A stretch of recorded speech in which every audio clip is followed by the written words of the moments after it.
చెప్పి సస్పెండ్ చేసి చేతులు దులుపుకోవాలని చూస్తున్నారు. ప్రజలు గమనిస్తున్నారండి. ఈ జయచంద్రారెడ్డికి మీరు బీఫామ్ ఇచ్చేటప్పుడు పక్కనే జనార్దన్ రావు A1 మొలకల చెరువులో ఇబ్రహీంపట్నంలో ఫ్యాక్టరీలున్న ఈ జనార్దన్ రావు గారు కూడా పక్క నుండి తీసిచ్చారు.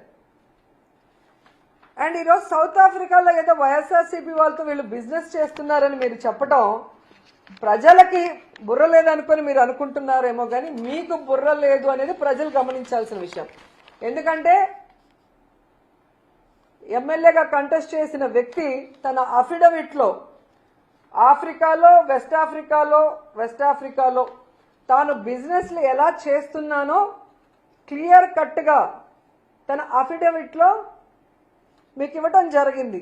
సో అఫిడవిట్లో అబద్ధం చెప్పరు కదా. ఎన్నికల ముందు మీరు ఎలా సీట్ ఇచ్చారు, ఆయన కంటెస్ట్ చేసే ముందు అఫిడవిట్లో ఏం పెట్టాడో మీరు చూసే ఇచ్చి ఉంటారు. ఎందుకంటే